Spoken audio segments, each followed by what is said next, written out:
안녕하세요. 해커스에서 감정평가 2차 이론 과목 강의를 맡고 있는 김유한 평가사입니다. 이렇게 만나 뵙게 돼서 너무 반갑고요. 저는 현재 감정평가법인 감동에서 전남지사장으로 이제 근무를 하고 있습니다. 그러면 이번 시간에는 우리 2026년 37회 대비 감정평가 이론 기초 특강 강의를 제가 마련을 했는데요.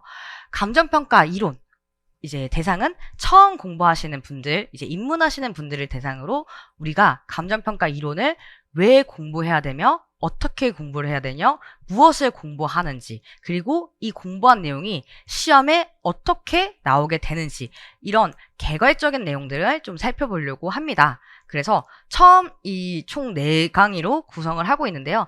첫 강의 같은 경우에는 전반적인 감정평가에 대한 이해와 감정평가 이론 시험에 대한 그 구조를 우리가 좀 파악을 해볼 것이고요. 그리고 두 번째 시간부터는 우리 총론 파트에 근거해서 부동산의 개념과 이제 가격론, 시장론, 감정평가론 이런 그 개관적인 그 큰 뼈대 가장 중심되는 내용 등을 가볍게 살펴보고 그런 내용 등이 실제 우리 기출문제에서는 어떻게 나왔는지를 좀 보면서 궁극적으로 우리가 공부를 해나가는 방향이 될 수 있는 그런 강의로 준비해 보았습니다. 그래서 이 지금 듣고 있는 시간들이 여러분들이 합격을 빠르게 할 수 있는 가장 큰 초석이자 반석이 되기를 바라겠습니다. 자, 그럼 이제 본격적인 내용 시작해 보도록 할게요. 먼저 감정평가의 개념과 필요성입니다. 자, 감정평가라는 것은 무엇일까요? 이제 법상 정의부터 한번 우리가 다뤄볼 필요가 있는데요. 첫 번째로 토지 등의 경제적 가치를 판정하여 그 결과를 가액으로 표시하는 것입니다. 딱 이 말이 바로 와닿으실지는 모르겠는데요. 일단 감정평가라는 것은 이런 부동산들의 가격을 측정하는 것이다. 자, 근데 이 가격이라는 것은 감정평가사뿐만 아니라 부동산 중개인들이나 소유자들, 뭐 이해관계인들 누구나 쉽게 알고 있어요. 이 대략적으로 이 부동산의 시세는 어느 정도다. 내 부동산의 가치는 어느 정도이다. 알고 있는데 그럼에도 불구하고 감정평가가 필요한 이유는 무엇일까요? 자, 우리 목적적인 측면에서 한번 보겠습니다. 감정평가가 주로 많이 활용되는 부분은 이 담보, 금융기관에서 대출을 실행을 할 때 담보물건을 받고 담보물건의 채권을 설정을 하고 그 채권 담보물건의 그 가치를 기반으로 해서 대출액이 실행이 됩니다. 그때 우리는 담보감정평가를 받고요.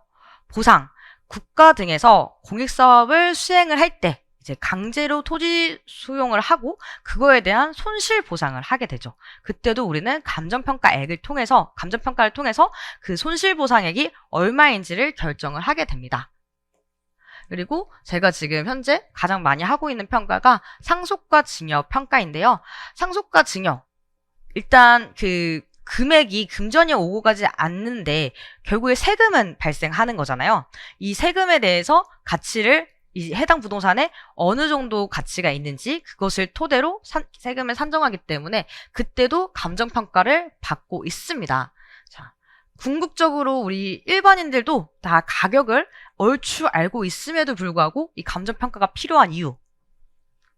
결국은 경제적 가치 판단에 대한 공신력을 제공할 수 있기 때문입니다. 그래서 우리 이제 이 공신력이라는 것이 있기 때문에 은행에서도 믿고 그 사람들에게 대출을 실행해 주실 수 있을 거고요.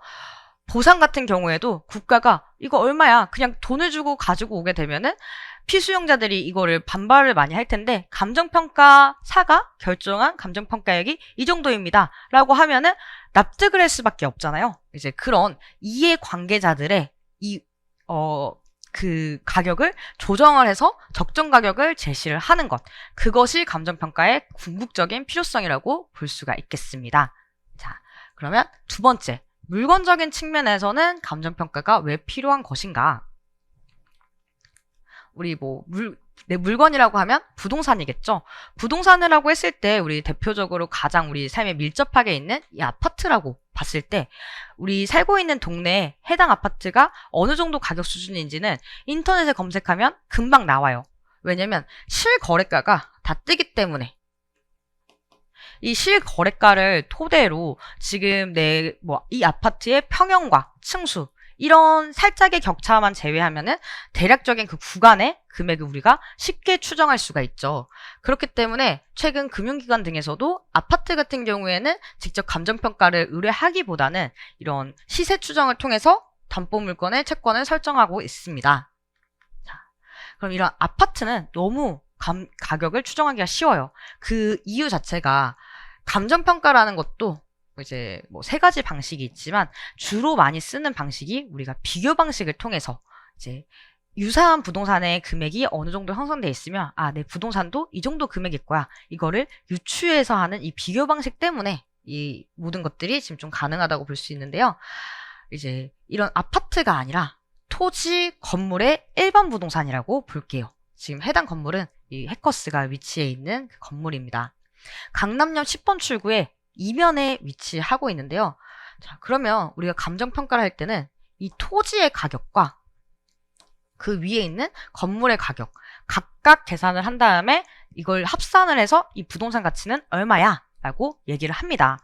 근데 이 부동산 건물 같은 경우에는요, 사실 구조와 외벽, 어떤 형식인지 따라서 가격이라는 것은 전국적으로 거의 유사하게 정형화되어 있어요. 그래서 이 건물은 쉽게 가치를 판정할 수 있습니다. 하지만 토지 같은 경우에는요. 여기 지금 별관의 건물이 1.7억에 평당 거래가 됐다라고 했을 때 지금 이 해커스 건물의 토지가 더 좋은지 이 가치가 얼마인지 우리는 이걸 판단을 해야 되는데 어떤 사람은 1.9억이라고 할 거고요. 어떤 사람은 1.3억 이렇게 얘기를 할 수가 있어요. 왜냐면 1.9억이라고 생각하는 사람은 부동산 이게 그 지하철역과 훨씬 더 가깝기 때문에 훨씬 더 좋은 토지다. 어떤 사람들은 여기 땅값도 너무 비싼데 크기가 더 크기 때문에 이렇게 얘가 땅값이 100억이라고 하면 여기는 평수가 더 커서 200억이다. 라고 하면 훨씬 더 감당할 수 있는 유효 수요라는 게 작아지기 때문에 얘는 1.3억밖에 안 한다. 이렇게 생각할 수가 있기 때문에 그거를 정확히 판단해주는 감정평가사가 필요합니다. 물론 최근 이 도심 지역 안에 있는 부동산 같은 경우에도 AI가 워낙 많이 발전을 했다 보니까 랜드북이라든지 이렇게 시세 추정을 할 수 있기는 해요. 그런 실거래 AI가 가치 추정을 하는 모든 기반들은 실거래가를 통해서 이루어지게 됩니다. 하지만 이런 시골 땅들, 제가 이제 전남지사에서 근무를 하다 보니까 정말 이런 케이스들이 너무 많은데요. 시골은 이런 토지들을 평가를 하려고 해도 정말 실거래가나 감정평가 사례가 없습니다. 지금 필지는 여기 위치해 있는데 사례가 여기 있어요. 그리고 이 사이에 강도 있어요. 그리고 여기를 들어가려면 이런 꼬불꼬불한 길을 다 들어가서 접근을 해야 됩니다. 그럼 이 사례랑 이 필지랑 가격이 어떻게 형성이 될 것이냐. 얘가 100이라고 하면은 여기는 한 70 정도 될 것인데 이 70을 어떻게 낼 수 있는지 그거에 대한 딱 공신력을 제공을 할 수 있는 게 감정평가사의 전문가적인 판단이 있을 때야. 그때 우리는 이 가치가 타당하다라고 주장을 할 수가 있는 거겠죠. 이런 측면에서 사실은 감정평가사가 참 좋은 직업인 것 같은 게 결국 모든 전문직 업계가 요즘 AI가 대체할 수 있다라는 그 위협성에 놓여 있는 것도 사실입니다. 하지만 이런 필지들 AI가 대체를 할 수는 있겠지만 그 대체를 하기 위해서 가는 알고리즘을 만들고 투입되는 그 과정 자체가 다른 전문직보다는 정말 어려울 거고요. 결국에는 그 이해관계인들 간에 중재를 해야 되는 그런 역할도 있기 때문에 AI 시대에 안전한 전문직? 저는 정말 감정평가사인 것 같습니다. 그래서 여러분들 감정평가 공부하시기로 결정하신 거 너무 좋은 선택인 것 같고요. 앞으로 잘 공부해서 꼭 감정평가사로서 현업에서 뵙기를 소망하겠습니다. 그러면 이제 우리 감정평가 이론, 시험에 대한 그 범위를 한번 보려고 하는데요. 어떤 내용들을 우리가 인풋을 해야 되냐. 먼저 감정평가 이론은 크게 총론과 강론이라는 이 큰 줄기를 달리하고 있습니다. 먼저 총론에 대해서 보면요. 감정평가의 기초 학문입니다. 그래서 굉장히 원론적인 이야기들을 다루고 있어요. 그래서 총론에 긴간이 되는 저서들이 부동산학 원론,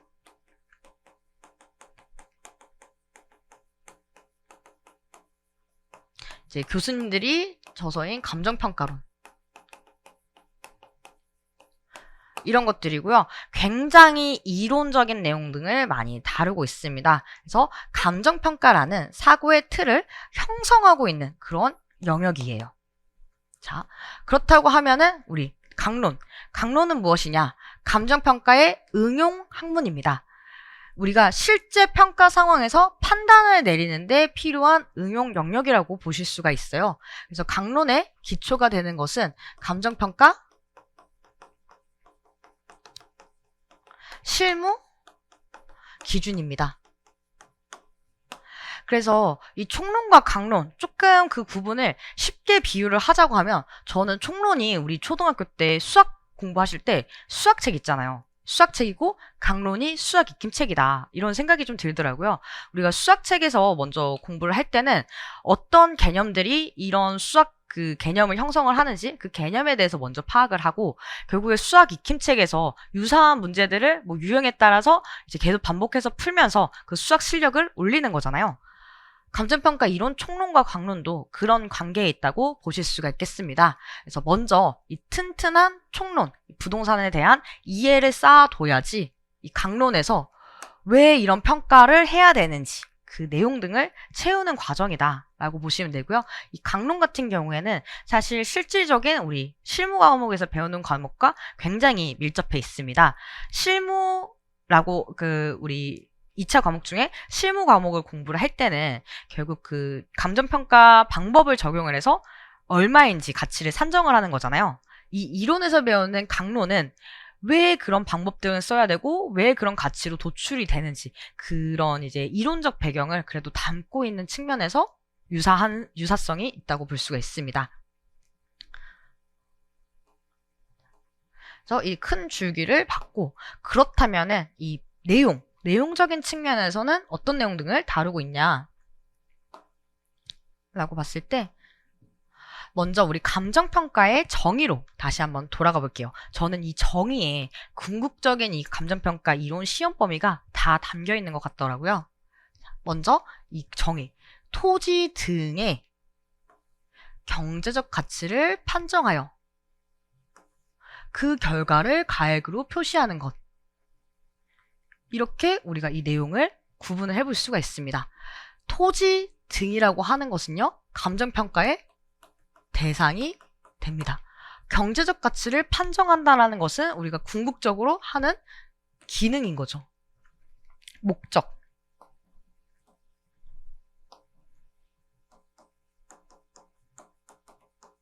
그리고 그 결과를 가액으로 표시하는 것, 저는 역할이라는 생각이 듭니다.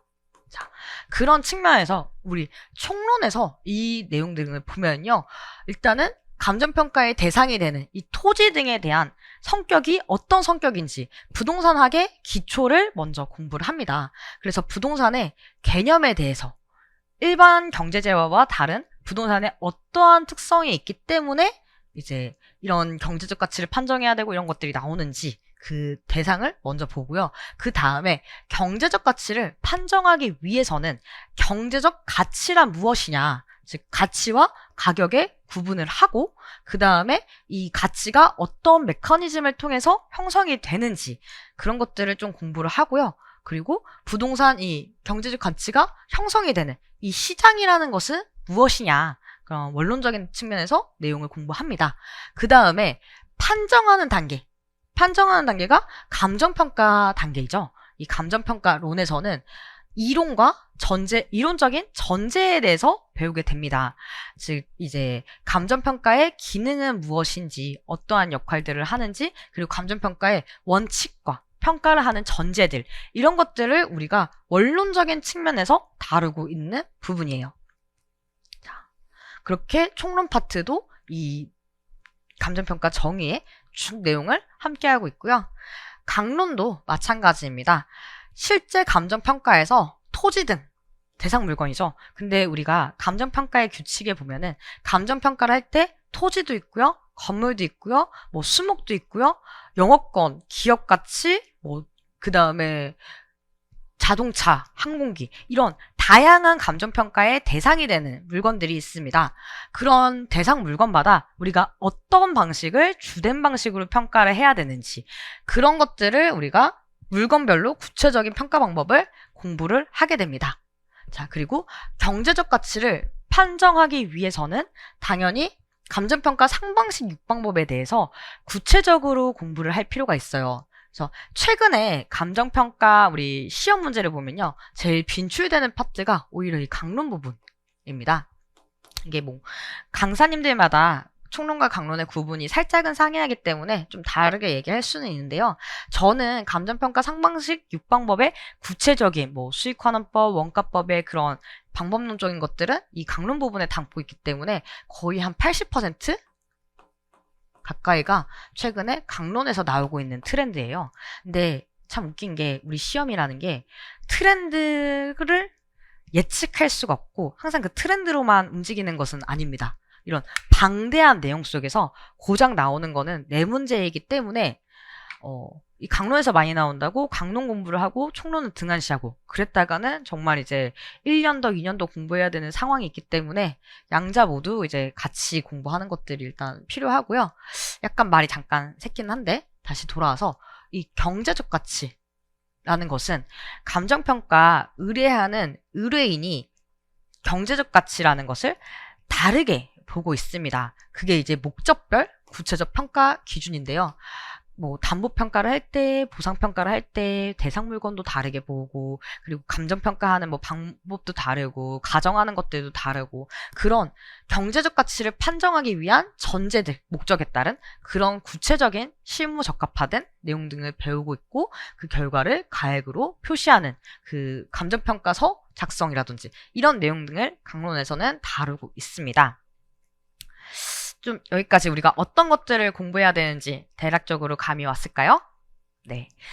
그래서 이런 인풋 과정들이 끝났을 때는 결국에는 우리 시험은 우리가 합격으로 가는 것은 이 아웃풋을 잘해야 되는 거죠. 그래서 아웃풋을 하기 위해 이론 시험의 구조와 특징에 대해서 한번 알아보겠습니다. 자, 우리 이론 시험 같은 경우에는요, 딱 시험장에 들어갔을 때 보통은 이제 한 장, 2장 정도의 끝이 나게 됩니다. 그래서 딱 표지가 있고 열었을 때 이렇게 딱 보면요, 1번, 2번, 3번, 4번 이렇게 나와 있어요. 지금 제가 가지고 온 예시가 기출문제 35의 1번인데요. 딱 이렇게 문제를 물어보고 있습니다. 여기에 문제는 이렇게 물어보고 있는데요. 우리가 써야 되는 답은 이 답안지에 무려 16에서 18페이지 같이 이런 종이에다가 다 내용 등을 채워 넣는 시험입니다. 그것도 제한 시간이라는 그 100분 안에요. 네. 되게 듣기만 했을 때 너무 막막하죠. 이걸 도대체 어떻게 이 빈칸을 다 채울 수 있는지 참 이렇게 막막할 텐데, 일단 우리 그래서 중요한 것은 이 2차 시험, 특히 이론 과목 같은 경우에는 논술 능력이 가장 중요시 필요하게 됩니다. 우리가 이 문제를 통해서도 계속 보고 오늘 강의를 통해서 궁극적으로 얘기하는 것은요, 결국에 우리가 개념에 대한 단순 암기만으로는 지금 현재 기출문제를 원활하게 잘 풀어내기는 좀 한계가 있습니다. 그래서 단순 암기로 대응할 수 없는 우리 사고력, 깊이 있는 생각과 논리를 가지고서 이 물어본 내용에 맞게끔 답안을 제시를 해야 되는데, 그 또한 기승전결이 있게 있는 그런 논술형의 형식으로서 구성력이 동시에 요구가 됩니다. 그래서 우리가 기본 강의를 듣고서 아는 내용은 다 비슷비슷해요. 근데 우리 시험의 핵심은 상대평가라는 거. 1차는 절대적으로 내가 이 점수만 넘게 되면은 합격이 됩니다. 근데 참 우리 2차 시험은요. 나는 정말 너무너무 이 답을 잘 적은 것 같아. 근데 점수가 꽈락이 나올 때도 있어요. 왜냐? 상대평가이기 때문에. 그래서 내가 쓴 거보다 상대평가의 궁극적인 핵심은 내가 잘 알고 있는 내용은 남들보다 훨씬 더 잘 쓰고 남들한테도 어려운 내용은 내가 충분히 방어를 하는 그러한 전략도 필요한 시험입니다. 그렇기 때문에 가장 고득점이 너무너무 어려운 시험이에요. 저도 이제 2년차 때 공부를 하면서 이론에 대한 재미가 너무 있어서 저는 이론을 전략 과목으로 삼았거든요. 그래서 제 주변 수험생들 중에서도 다들 뭐 실무 아니면 법규를 이제 고득점 전략 과목으로 삼고서 공부를 하는데 저는 정말 특이하게 이론을 삼았습니다. 그래서 참 그게 쉽지 않은 이제 결정인 것 같긴 한데 일단 좀 이제 이론이 어려운 이유. 첫 번째로 실무와 법규와 달리 공부 방법이 딱 명확하지가 않는 것이 좀 일반적인 방법입니다.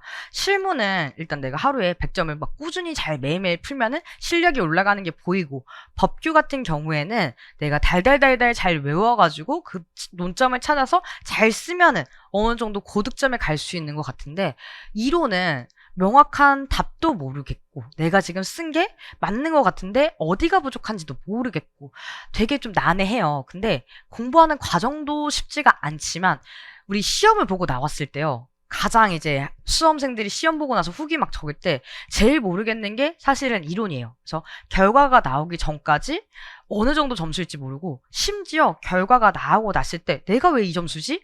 라는 생각이 드는 게 참 이론입니다. 그래서 이제 쉽지 않은 과목인데 그런 만큼 이제 합격의 가장 큰 불안 요소이다. 그래서 우리가 안정적으로 받을 수 있는 그런 점수를 획득할 수 있는 그런 전략들을 꾸준히 쌓아나가는 게 굉장히 중요하다고 볼 수가 있어요. 자, 그래서 이제 2025년 35회 1번 기출문제를 보면서 우리가 기출문제란 어떤 것인지 한번 좀 살펴보도록 하겠습니다. 자, 여기 내용은 사실 이제 여러분들이 아무것도 감정평가에 대해서 알지 못하기 때문에 이 내용을 이해하려고 하는 거는 정말 어려울 것 같고요. 어떠한 구성인지 한번 좀 보시는 시간 정도로만 생각하셨으면 좋겠습니다. 자, 문제 1번을 보면요. 이 물어보는 것은 원가법에 대한 다음 물음에 답하시오 라는 것입니다. 원가법이라는 거는 감정평가 방법들 중에서도 이제 뭐 주로 건물들을 평가하는 이런 방법인데요. 이 원가법은 비용성의 원리에 기초한 원가법이라고 문제에서 이미 정의를 내려주고 있죠. 비용과 가치 간의 상관관계를 파악하는 것으로 가치의 본질은 원가의 집합으로 보고 있다라는 말이 나와 있습니다. 자, 그리고 이제 다시 읽어보면 이에 맞춰 제조달 원가를 정의하고 재생산 원가 측면에서 제조달 원가의 구성 요소 및 상정 방법에 대해서 설명하시오 라고 물어보고 있어요. 자, 이 물음 1번을 봤을 때요. 물어보는 거는 뭔가요? 자, 첫 번째, 제조달 원가에 대해서 정의를 하라고 합니다. 이 원가법에서 이제 보면은 제조달 원가가 있고 이제 감가 수정을 하게 돼요. 다들 이제 회계를 배우고 1차를 다 하고 오셨는지는 모르겠지만 회계로 봤을 때는 제조달 원가라는 게 취득 원가입니다. 그것을 감가 수정을 하는 것이 이제 감가 수정을 해서 그 금액이 얼마다라고 평가하는 게 원가법인데요. 자, 그러면 이 제조달 원가를 정의하라고 하고 제조달 원가의 구성 요소 및 산정 방법에 대해서 설명하시오라고 되어 있는데 이 내용은 사실 굉장히 기초적인 내용을 지금 물어보고 있습니다. 근데 35의 1번 문제가 사실 이제 우리 감정평가 시험에서도 되게 상징성 있는 굉장히 점수를 많이 획득해야 되는 시험인데요.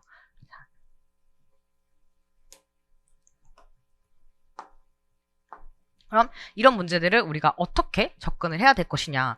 제조달 원가를 정의하라고 하는데 여러분들 그 취득 원가에 대해서 쓰라고 하면은 사실 쓸 수 있는 게 뭐 몇 문장이나 있겠어요. 뭐 제조달 원가는 그 감칙에 따른 그 정의를 쓰는 것.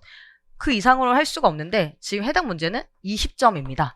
20점이라고 하면은 지금 이 페이지를 거의 한 여기까지 4페이지를 채워야 되는 분량이에요. 그럼 제조달 원가의 정의에 대해서 최소한 이 한 페이지를 채워야 된다는 그런 이야기거든요. 그래서 제조달 원가에 대해서 우리가 암기한 내용을 토대로 적는 것은 이제 너무나도 쉽다. 하지만 여기서 우리가 봐야 되는 부분이 우리 시험엔 핵심은 상대평가이다. 그렇기 때문에 앞에 출제자가 어떤 이야기를 하고 있느냐, 이 방향성이 무엇인가, 이것을 좀 파악을 하는 게 이제 고득점으로 가고 안정적인 점수를 받는 그런 방법인데요. 먼저 비용성의 원리에 기초하고 있다라고 이야기를 하고 있고, 두 번째는 비용과 가치 간의 상관관계를 파악하는 것이다 라고 전제를 하고 있습니다. 그리고 세 번째, 가치의 본질은 원가의 집합으로 보고 있다 라고 해서 재생산 원가 측면에서 설명을 하라고 하고 있습니다. 그러면 우리가 똑같이 제조될 원가의 정의를 실무 기준에 나온 대로 적는 것이 아니라 이론에 대해서 이 상대평가를 위해서는 제조될 원가를 앞서 얘기했던 출제자의 의도 방향대로 원가의 집합으로서 이것을 재생산 원가를 구성 요소별로 그 합쳐져 있는 그 집합체로서의 설명과 정의가 필요하다라는 것이죠. 그래서 우리가 단순히 공부를 인풋을 하고 나서 아웃풋에 대해서는요, 이 시험 구조가 어떤 것인지, 출제자가 원하는 바가 무엇인지 그것을 아는 것이 중요하다고 할 수 있습니다. 그리고 이제 총론과 강론 부분에 대해서 제가 언급을 했었었는데 물음 3번도 한번 봐볼게요.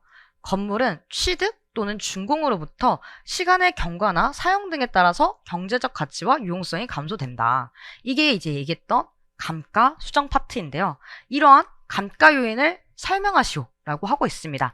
우리 강론에서 보면요, 감가 요인은 물리적, 기능적, 경제적 감가 요인이라고 이 내용들이 다 있어요. 근데 내용들이 있는데 그 강론의 내용들을 싹 적게 되면은 상대평가 가능할까요? 누가 암기 많이 했냐? 이게 아니라 궁극적으로 우리가 이 내용은 물건 조합 구체적 방법에서 여기서 감가 수정이라는 파트가 나오겠죠? 근데 총론 부분에서 보면요, 가치 형성 과정에서 이제 가격제 원칙 부분이 나오게 됩니다. 그래서 감가 수정의 내용엔 물리적 감가 요인이 있는데 이 물리적 감가 요인 같은 경우에는 부동산 같은 경우에는 시간의 경과에 따라서 그 변화가 예측이 되기 때문에 변화와 예측 원칙에 기반해서 물리적 감가 수정이 필요하다. 기능적 감가 수정 같은 경우에는 부동산 같은 경우 이제 부동산이 토지와 건물 기능적으로 균형이 되지 않아서 그런 부분에서 감가가 필요하다 등의 이런 총론적인 내용을 바탕으로 답안을 작성을 해야지 우리 상대평가에서 더 높은 점수를 받을 수가 있습니다. 자, 그럼 이런 이론을 어떻게 공부를 하는 것이 가장 효율적일 것인가? 여러분 모두 감정평가사 시험 합격하려고 공부 시작하신 거잖아요. 그러려면은 저는 빠르게 합격하는 게 우리 누구나 바라는 바가 아닐까 생각이 듭니다. 그래서 저는 지피지기 100점 불태 100승, 우리 비단 이론 시험뿐만 아니라요, 전문직 시험, 모든 시험의 본질이라고 저는 생각을 해요. 그래서 지피, 적을 알라, 출제자와 시험의 구조를 파악하는 것이 저는 가장 중요하다고 생각을 합니다. 그래서 출제자가 무엇을 묻고 싶은지, 어떤 개념을 어떤 연결 구조로 확인하고 싶은지를 일단은 먼저 파악을 하는 것이 중요하고요. 궁극적으로 이 감정평가 이론 시험, 왜 출제자가 실무, 이론, 법규 이 세 과목을 만들었을까요? 이론이라는 것 자체가 감정평가사가 되기 위한 이 정도의 지식을 가지고 이렇게 실무에 적용을 했을 때 이런 소양을 보기 위해서 저는 만든 과목이 아닐까라고 생각을 합니다. 그리고 기출 35년치를 통틀어 보면요, 이런 맥락이 맞아요. 그래서 그러한 내용을 머릿속에 먼저 인지한다고 하면 훨씬 더 빠른 합격의 길로 가실 수가 있겠죠.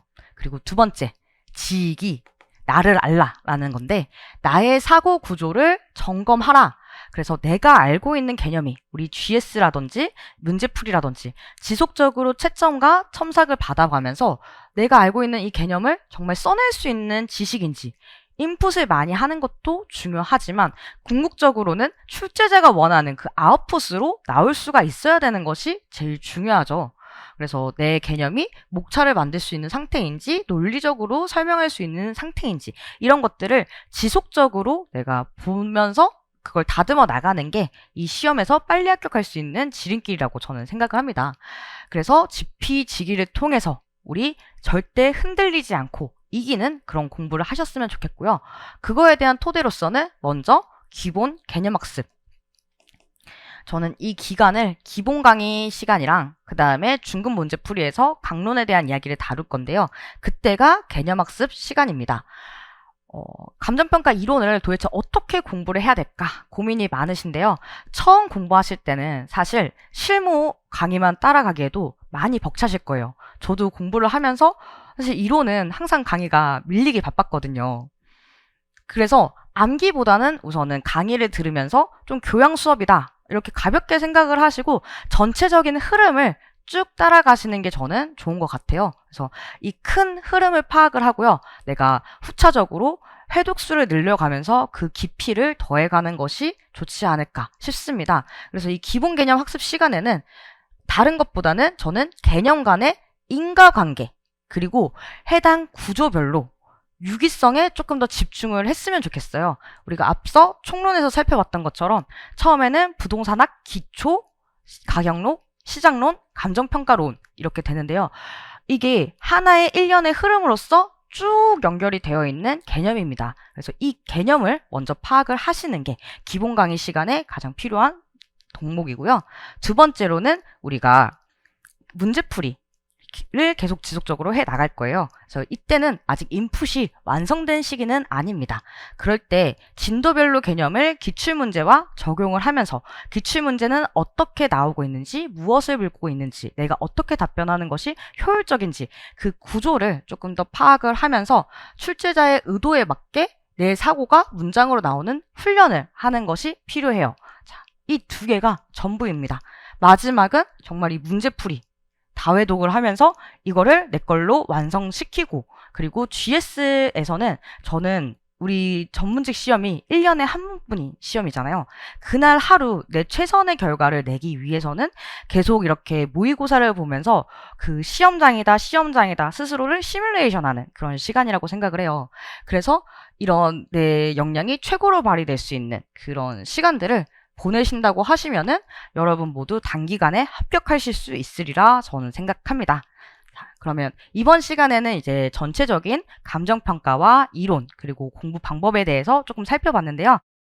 그래서 감정평가 이론, 왜 우리가 중요하게 생각해야 되는 것인가? 자, 첫 번째, 합격의 키포인트입니다. 결과적으로 실무는 명가락, 법규 고득점, 이 전략이 성공해서 합격까지 가려면요. 이론은 중후반으로 이런 안정적인 점수를 획득하는 것이 필요합니다. 두 번째, 이제 우리가 감정평가 시험만 보려고 공부하는 게 아니라 결국에 감정평가사가 되기 위해서 가는 과정이잖아요. 이 이론은 궁극적으로 감정평가 실무에서 기반이 되게 됩니다. 감정평가서를 우리가 작성을 할 때 왜 이 사례를 선정을 하였으며 왜 이런 가격 형성 요인, 개별 요인 비교치를 넣었는지 우리는 그거에 대한 근거를 마련을 해놓고 있어야 돼요. 그게 탄탄한 근거, 탄탄한 논리를 주는 것이 바로 감정평가 이론이라고 할 수가 있습니다. 자, 마지막으로는 저는 참 별표 3개.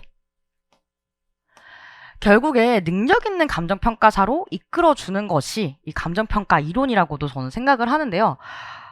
이론에 대한 깊이가 있을수록 우리가 대상 부동산을 바라보는 시야와 관점이 굉장히 넓어지게 됩니다. 그래서 광평수 토지인데 이거를 이런 측면에서는 증가가 되고 이런 측면에서는 감가가 된다.